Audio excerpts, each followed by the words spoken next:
Have you seen those charts online says if your password is this many characters or this many letters or this many numbers, it could be cracked in this many seconds or this many minutes?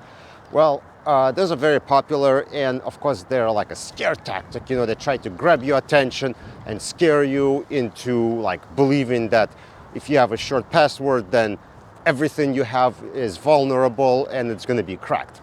Well, there is a little bit more to that, to what that chart makes you think there is.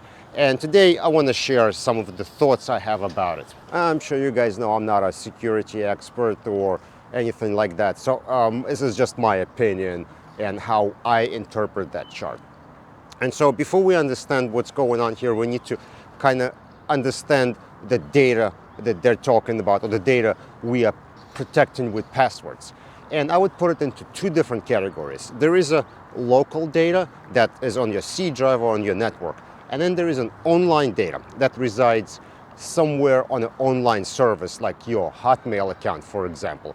And the way you would to go about cracking passwords is completely different. First, let's talk about what I would call locally stored data. An example of that would be, let's say you have a zip file or a Word document or Excel file, and they're protected by a password, and you're trying to crack into it. You're trying to figure out what the password is. So what you could do is you could use a password cracking application, and it's going to use either multiple threads or multiple computers, and it's going to brute force that password. You know, it's try to guess as many times as you want, and you can put more computers, more threads, more CPUs, and there's really no limit as to how much power and how many copies of it you can make to try to brute force it. And I think that chart talking about specifically about that situation. Also, just because you have a locally stored file that you're able to try to attempt to crack as much as you can, doesn't mean every encryption going to take same amount of time. There are different types of encryptions. And one thing I heard, that WinRAR uses a very inefficient type of encryption that anytime you try a password, it takes a long time. So trying to brute force a WinRAR file will take much longer than, for example, a zip file. On the other hand, if you're trying to brute force into an online account, like an email or a banking account, you wouldn't be able to brute force your way in. There are a few reasons. One is you're going over internet connection, and that's just going to limit how many times you could try a certain password. When you're doing it local on a hard drive, you could try it super quick. You pretty much load all the data in memory, you just pound at it. And when you're online, you got to send a request, receive reply, send a request, receive reply.